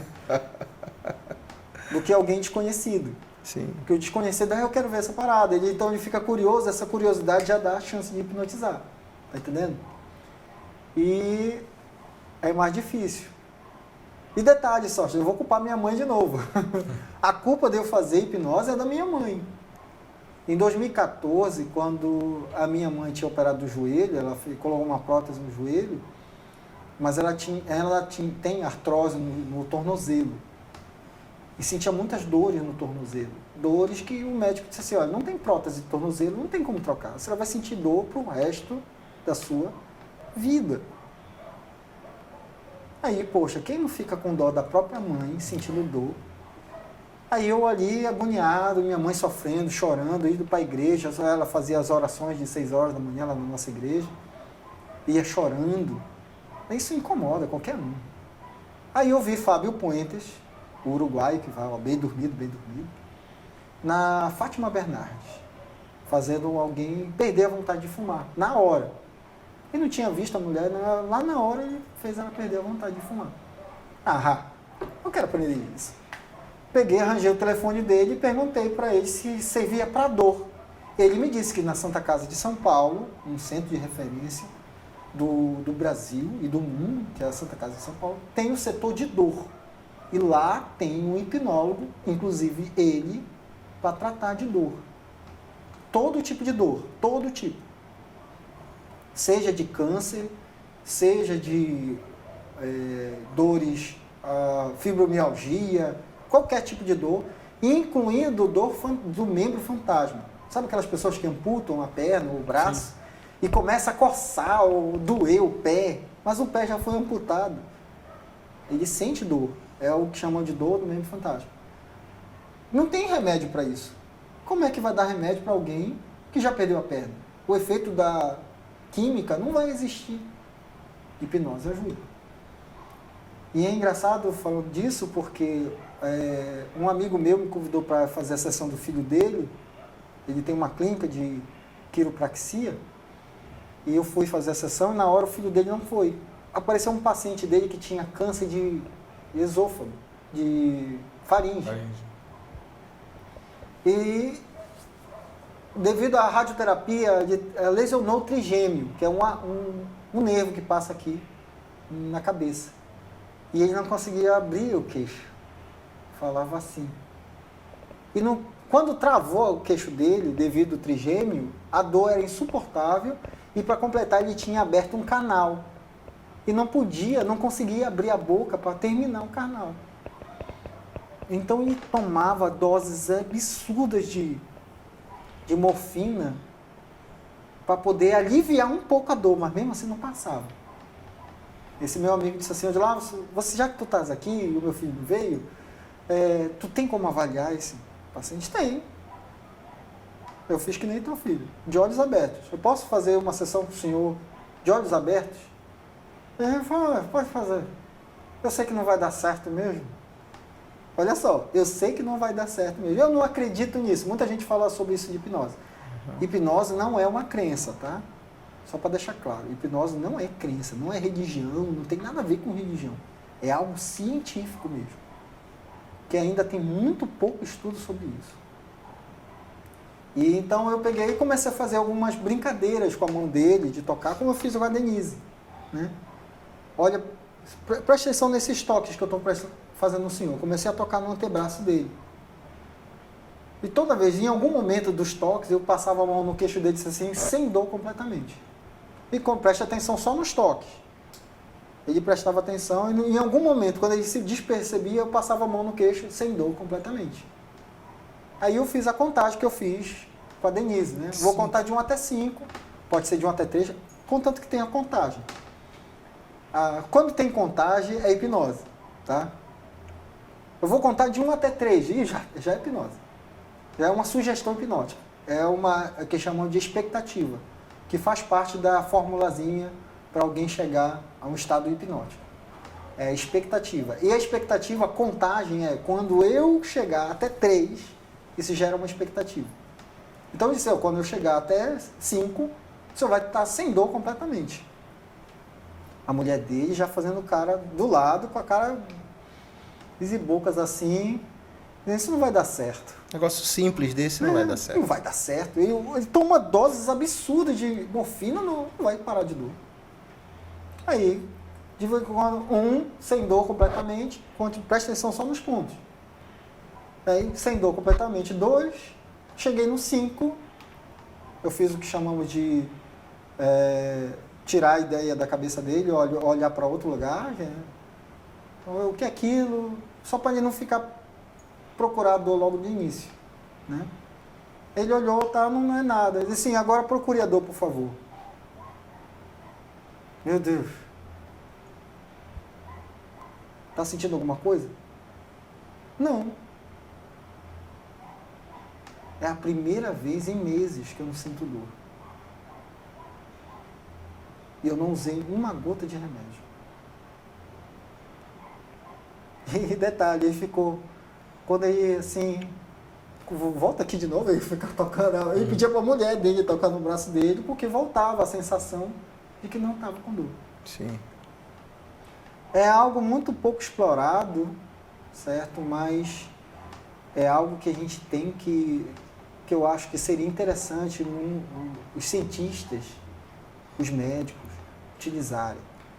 Fibromialgia é uma doença que também não tem remédio, viu? Literalmente é incurável. A mulher geralmente a mulher que tem fibromialgia vai sentir dor para o resto da vida. A hipnose ajuda. Já cara com insônia não consegue dormir, certo? Eu tenho, de certa forma, um quadro de insônia. Eu durmo. 5 minutos eu estou dormindo. Eu me auto-hipnotizo e durmo. Tem que ir para frente do espelho ou não? Oi? Tem que ir para frente do espelho para se... Não, deitado na cama ali, fecho os olhos, eu faço uma pequena anedota na minha mente, faço uma imaginação e pronto. Durmo, que é uma maravilha. Durmo mais rápido que a esposa, que é a Amandinha lá e briga comigo. Como é que esse menino não dorme rápido, pô? Deus o livre. Como é isso? Porque isso é um mal também muito grande, né? Aí, completando a tua resposta, né? então Sim. tem vários cursos online. Um dos defeitos do online é que não tem prática. E tem os presenciais, que alguns são muito caros, como é o caso da Omni Brasil, que é uma empresa muito boa, por sinal. O presidente, já entrei em contato, por sinal, com o presidente, mas lá são R$7.000 uma semana. É muito caro, mas é muito bom também, é top de linha das galáxias, o seu certificado é mundial, é internacional. Você vai ser certificado de Omni, em qualquer lugar do mundo você tem uma certificação de hipnose. E tem aqueles mais baratos que não são tão bons assim. E do presencial, a vantagem é a prática. Eles vão ter pouco assunto para dar, mas vai ter muita prática para fazer. Prática na rua, prática entre os alunos, prática com os parentes, prática em tudo que é lugar. Aí a prática leva à perfeição. Errou uma coisinha ali, se adapta, melhora, tem novas ideias e assim vai. Interessante, né? Daí eu deixo aqui de novo fazendo a propaganda do Adam Sobrinho, que vai ter o curso dele de hipnose, dia 4 e 5 de dezembro, agora de dezembro, e o número aí eu posso deixar depois. Claro. Pode deixar depois, a gente coloca na edição. Posso deixar para vocês depois, no número do contato do Guilherme, que é para fazer o curso, quem quiser, é meramente prático, ele vai dar um material para estudar, mas é totalmente prático, desde o início do curso até o final. O que eu ia falar ainda agora é que essa questão da insônia, isso atinge muita gente, né? Muita gente ansiosa, muita gente que não consegue dormir, de repente a hipnose seja aí mais uma ferramenta, como já foi dito aqui, né? De escape aí para esses momentos de ansiedade, entendeu? Então, quer uma dica para poder melhorar a insônia ou qualquer tipo de ansiedade? Sim, pode deixar aí. Pode deixar uma dica? Claro. Tá bom. Tire 5 minutinhos lá, 10 minutinhos para fazer um exercício. Sim. Né? Para diminuir a ansiedade e poder dormir. Pode ser? Pode ser. Sim. Né? Pode. Vamos começar. Olha, então, toda pessoa que quiser, tem muita ansiedade, quer dormir, descansar, assim, ou até mesmo relaxar por alguns minutinhos, Legal. tire 5 a 10 minutinhos, sente no sofá, de preferência não deitado, porque se deitar ele vai dormir. Mas se quiser dormir, pode deitar. Né? Mas se alguém quiser tirar aqueles 5 minutinhos só para relaxar, tirar a ansiedade para continuar o dia de trabalho, ou se quiser dormir, pode deitar. Uma dica interessante é sentar no sofá, fechar os olhos, respirar fundo 3 vezes. Depois da terceira vez, pensar num lugar que a gente chama de lugar seguro. Que é aquele lugar que você tem certeza que não tem problema nenhum. Lá não tem ansiedade, lá não tem dor de cabeça, não tem preocupações. Aquele lugar só é para relaxar. Né? quando estiver lá dentro, imagine cada detalhe. Com os olhos fechados, dá para imaginar a ponto de como se estivesse lá no lugar. E isso é interessante. Imaginando que estava lá, nesse lugar, faz uma pequena contagem de 50 até 1. E dando sempre a ordem para si mesmo. Né? 50, relaxa os meus pés. E curte o momento no lugar seguro. Vamos dizer que o meu lugar seguro é numa praia. Né? Sentadinho, tomando uma coquinha gelada. Eu adoro isso. Certo? Pegando aquele vento, olhando as ondas de mar. Né? Aí eu conto 50, relaxo meus pés. 49, 48, aí relaxo minhas pernas. Eu dou a sugestão para mim mesmo. Pode ser falado ou imaginado. Essa palavra pode falar dentro da cabeça. E vai até o 1. Assim, esse 1 vai subindo. Pé, perna, joelho, coxa, quadril, barriga, braços, tórax, pescoço, cabeça, ou couro cabeludo e face. Quando chegar na face, dá a sugestão. Eu vou descansar por 5 minutos e vou acordar. Ou, quem quiser dormir, eu vou dormir tranquilamente até de manhã. Pronto. Acabou. Só para deixar claro, eu não faço a última sugestão. Eu já durmo direto. Tá? Eu durmo direto. Bacana. Legal. Então é isso aí. Ficou a sugestão, ficou a dica. Aí não pega para ninguém, viu? Isso aí é só uma dica. Sim. Certo? Eu faço isso com meus primos, mando áudio pro WhatsApp. Legal. Eu tenho uma prima que tem problema de insônia, eu mando para ela direto o áudio para poder dormir. Tenho amigos que ficam muito ansiosos, que ficam muito agoniados. Eles entram na página do Instagram, que é o @hipnose_clínica_Belém. Lá tem um WhatsApp que é comercial, que é só para atendimento do pessoal de hipnose. E eles mandam mensagem, me ajuda, eu estou precisando de eu melhorar essa ansiedade, que eu tenho uma reunião, eu tenho uma entrevista. Eu mando áudio, de graça. Olha, faça isso, e ele se relaxa e pronto, faz. Agora, Rodi, entrando numa área talvez mais polêmica, talvez. Falando ainda de hipnose e trazendo um pouco disso para religião, assim. Tu quer tocar nesse assunto? Não, só uma... Existe muito disso dentro da igreja, assim? Tem muito pastor fazendo hipnose nas igrejas? Como é que tá a Tu situação? quer saber a verdade ou a mentira? Aí tem que colocar. Sim, tem. Infelizmente. Aí, como eu falei, a hipnose acaba sendo utilizada como uma comunicação. Sim. Certo? Então, quando eu já me comunico e essa comunicação influencia alguém, já é um ato hipnótico. Porque, por exemplo, você falando agora da contagem, né? Seja para mais ou seja regressiva, às vezes eu assistindo alguns programas, a gente vê isso. Eu vou com e quando eu chegar no número tal, tipo assim, sabe? É hipnose. Já vi muito isso, assim. Pois, um exemplo.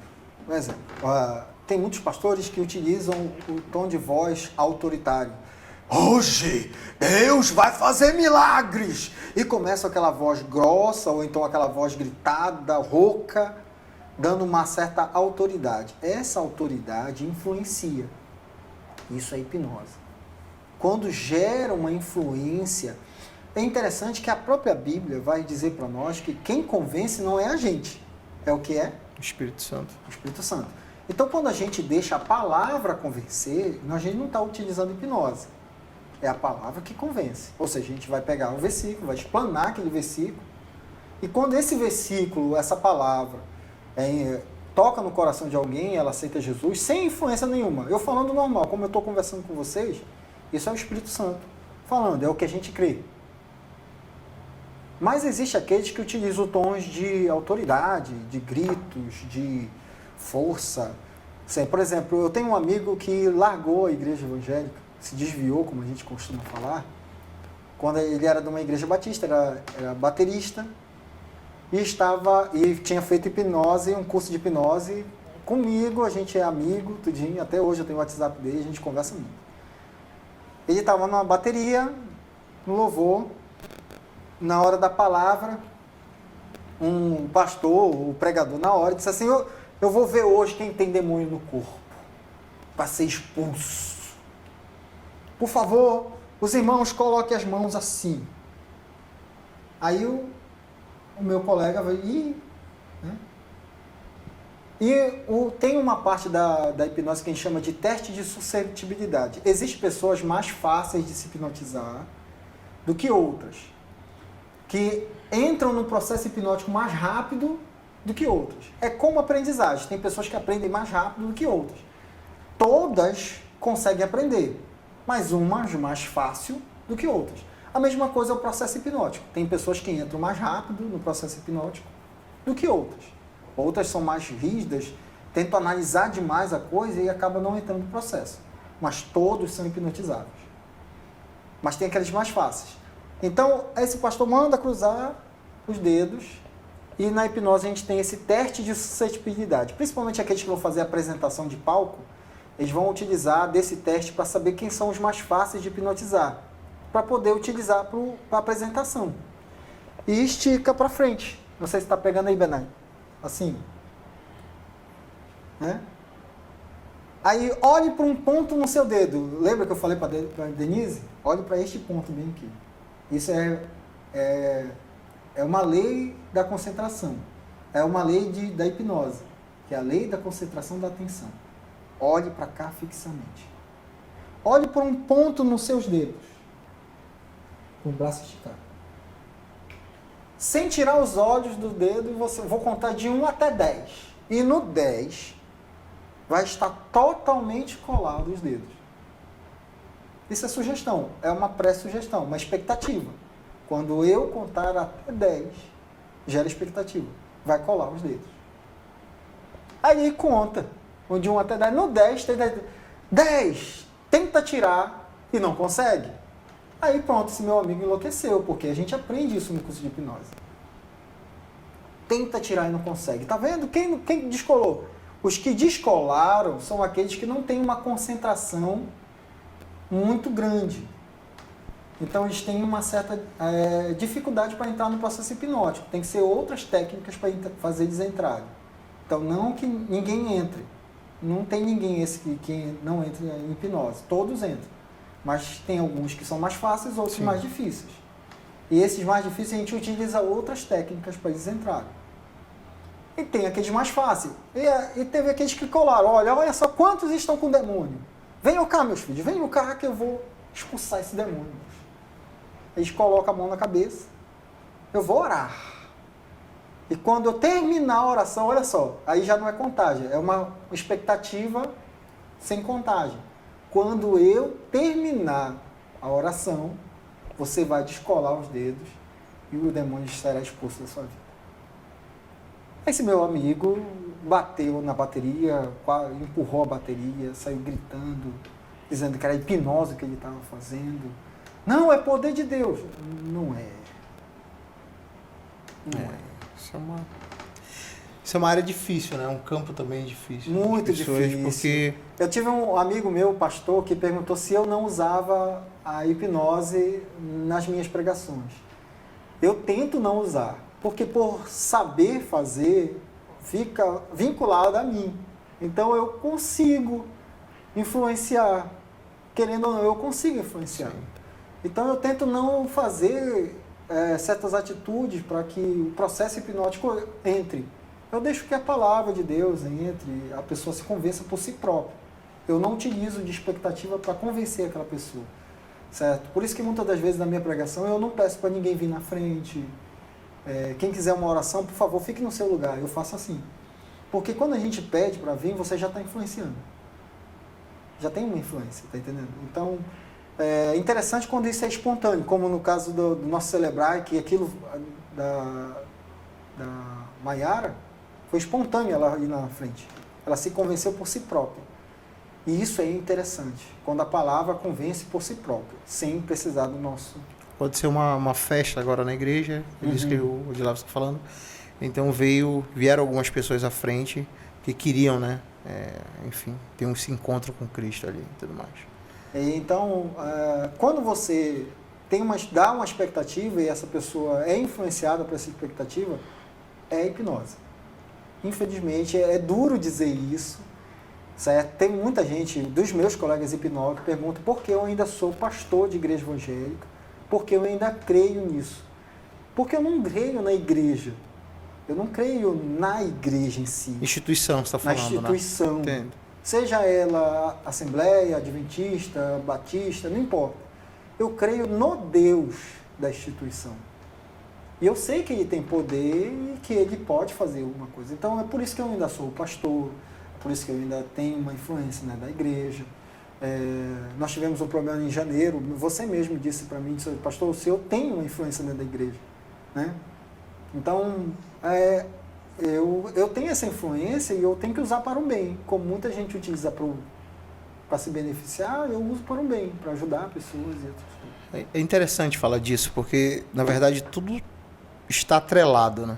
Tipo, se nós falamos dessa questão do seu currículo, tipo, médico tem a ver com a ciência, pastor tem a ver com o sobrenatural, com o que não é palpável, né? E tem ainda essa ferramenta, né, de influenciar, de falar, de sugerir coisas, e, enfim. Então, nós estamos tratando aqui de coisas que tem tudo a ver, né? Que tem tudo a ver, que estão ligadas e que posso dizer até que estão diretamente associadas mesmo, entendeu? E que mexe com as pessoas. E é uma luta constante minha, principalmente quando eu comecei, que a igreja não aceitava, certo? E aos pouquinhos foram aceitando, porque viram que aquilo não mudava a minha pessoa, muito menos eu fosse do capeta. E muito mais ainda, porque tem pessoas que não entendem o fato, ou as pessoas fora da minha identidade religiosa, que não entendem pelo fato de eu continuar. Porque a gente acaba vendo coisas no dia a dia da gente, entre outras pessoas, entre outros pastores, entre outras denominações, que é literalmente hipnose. Literalmente hipnose. Daí, poxa, como é que eu continuo? Daí eu repito novamente, porque eu não creio na instituição em si. Eu creio no Deus da instituição. Creio que ele tem poder e que ele faz bem para mim. E a Bíblia deixa claro no capítulo 28 de Deuteronômio que toda sorte de bênçãos te seguirão e te alcançarão. É nisso que eu creio. Então, quando aparece um pastor fazendo essas coisas, eu fico caladinho lá no meu cantinho, certo? Tento pedir a Deus misericórdia, aqueles que são influenciados. Hoje mesmo, eu utilizei hipnose para ajudar alguém. Tinha uma sessão agora de manhã, mas eu acabei cancelando devido a alguns problemas. E as pessoas vão aparecendo, eu vou ajudando, né? Como tem aqueles que usam para o mal, eu tento usar ela para o bem, né? Como há um tempo atrás, é engraçado, ter televisão em casa era coisa do capeta, né? Sim. Né? Computador, Deus o livre. Videogame, já está no inferno. Né? Tem um PS2, um PS4, um PS5, hoje não é PS5, né? Tem um PS5 em casa, já está com a cova já no capeta lá, Deus o livre e guarde. Né? Mas hoje não é bem assim. Então eu acredito ainda que tenha outros profissionais que saibam usar essa hipnose para o bem, porque tenho vários amigos. Na nossa igreja nós tivemos uma irmã que se suicidou por tantos problemas que ela tinha. Ela achou por bem que a única solução para ela era tirar a própria vida. Que se ela tivesse alguém por perto que soubesse lidar com isso, com ela, poderia ter ajudado ela. Sim. Então, eu espero ter a chance de poder ajudar o quanto puder de pessoas. Né? E para que a gente possa tirar muitas delas do inferno, já que colocando um pouquinho a nossa crença. Né? Quanto mais eu puder tirar do inferno, melhor para mim. E assim vai. Profundo isso, né? Muito. Mas é interessante saber disso, sabe por quê? Eu fico preocupado porque aí a gente descobre quem serve mesmo a Deus e quem não serve. A Bíblia fala isso, né? Então sabereis Aqueles que servem a Deus. Diferença entre o ímpio e o justo dos que servem a Deus e dos que não servem. Os que não servem. Malaquias fala disso. Então, eu sabendo disso, eu sei quem realmente serve a Deus, que está com vontade de fazer a vontade de Deus de verdade, e aqueles que não querem, não estão nem aí para Deus. Certo? Aqueles que só querem o status, tá entendendo? A gente acaba descobrindo. Então, é ruim, de certa forma, mas eu olho para Jesus e penso na época que Jesus disse assim, que a nossa geração é pior do que a geração de Noé. E olha que Noé, Deus mandou o dilúvio para matar aquela galera todinha. A nossa geração é pior. E fora as influências hipnóticas de hoje, que não tem nada a ver com religiosidade, mas com ideologias, certo? Eu não vou falar o nome de emissora para não dar problema no podcast, mas emissoras de televisão colocando ideologias e mais ideologias, políticos colocando ideologias e mais ideologias, do jeito que eles querem, do jeito que não querem, pode isso, pode não aquilo. Toda essa influência é hipnótica. Que cai quem quer, no caso.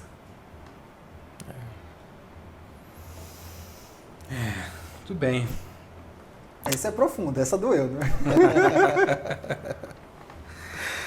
Cara, Só não vão, por favor, meus queridos irmãos, vocês vendo isso, não vão se desviar, tá? Creiam no Deus da instituição, não a instituição. Não creia na instituição, creia no Deus da instituição. Porque Ele pode muitas coisas. A instituição pode não fazer nada, né? Mas o Deus da instituição pode fazer muita coisa. Então não se desvie, tá? Eu ainda sou crente até hoje, nunca me desviei. Sou servo de Deus, trabalho para Jesus. Eu aceitei Jesus com 6 anos de idade. Trabalho na igreja, no departamento desde os 9 anos de idade. Fui regente de coral, fui professor de escola dominical, sou até hoje, certo? Fui regente de coral, regente de banda, regente de mocidade, fui assistente de mocidade, fui líder de jovens, fui um monte de coisa aí. Hoje eu sou pastor de igreja, já fui líder de igreja, né? Sim. Já fui supervisor de um campo, né? E hoje eu sou pastor auxiliar pela misericórdia de Deus, por causa da minha profissão também, que não deixa ter tempo para fazer isso. Mas a gente nunca deixou Jesus, nunca deixou Deus, nunca deixou a igreja, sempre servindo para a glória do nome do Senhor. Legal. Isso aí. Esse é o doutor, pastor, músico, hipnólogo. Deus o livre. Odilavson. Cara, obrigado. Obrigado pelo teu conhecimento, obrigado pela tua vivência, tua experiência. Em todos esses campos a gente pôde aprender também sobre a tua vivência na área da medicina, como médico e como pastor também. E sobre essa nova também, não é nova, né? Mas sobre esse tema, né? Que é a hipnose também. Muito esclarecedor. Obrigado. Eu tenho certeza que as pessoas que estão assistindo em casa vão parar um pouco o seu tempo, né? Ou então estão ali no Spotify, parar para ouvir. Eu estou aprendendo bastante. Obrigado por esse momento. Eu que agradeço, primeiro pelo convite, né, de vocês, principalmente o Denis, que foi nele que me convidou. O meu maior interesse em demonstrar esse tipo de conhecimento é uma coisa que eu sempre pedi para Deus também, né? Pedir para que o conhecimento que Ele me deu eu possa passar. Sim. Tento passar para os meus filhos que estão em casa. Primeiro o meu amor, Amanda, um abraço para os meus filhos. Daí vamos lá, a Jéssica, né? O Neto, a Aninha, o Júnior, a Adria e o Arthurzinho, né? 6 filhos? 6 filhos. Meu Deus do céu. Eu já falei a Laila. Falei a Laila, né? E tem a minha querida Abigail. A Abigail também. E o Abner, que são meus afilhados, que são pessoas que eu amo muito. Meus filhos mesmo são só a Adria e o Arthur, mas os outros são meus filhos de qualquer jeito. Eu amo de fundo do meu coração. Legal. A Abigail já não mora mais comigo, nem o Abner, né? Já são pessoas profissionais, a Abigail é enfermeira, o Abner é policial. Os outros estão em casa ainda fazendo faculdade. E a Ada tem 13 anos, ainda está no ensino fundamental, e o Arthurzinho está no segundo. Mas eu tento passar o conhecimento que tenho para eles. Sim. mas eu sinto que precisa passar para muito mais gente. E muitas das vezes o meu tempo, a profissão, não vai me permitir passar esse conhecimento. Já tentei ser um blogueiro também, coloquei, como eu falei, sou mnemonista e aprendo com facilidade, estudo com facilidade. E tentei passar isso, mas o tempo atrapalha muito, eu não tenho esse tempo para passar. Aí vocês estão me dando a oportunidade de passar um pouquinho desse conhecimento. Sim, tá registrado.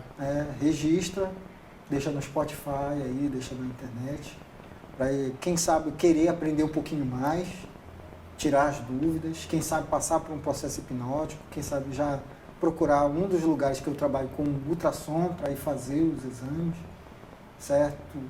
Querer saber um pouquinho sobre mnemonia, que é a técnica que a gente aprende a memorizar as coisas, e muito mais aí. Quem sabe até ganhar alguns para Cristo como pastor, Sim. né? Porque é a nossa missão. A Bíblia vai dizer em Marcos 16:15 que ide por todo mundo e pregar o evangelho a toda criatura. E deixo claro, tá? Quem crer e for batizado será salvo, mas quem não crer será condenado, né? E a Bíblia deixa claro, ide, pregai, não forçai, não hipnotizai, não, é pregar, é mostrar o conhecimento. Quem se interessar, venha que a gente está aqui para mostrar de verdade o que é.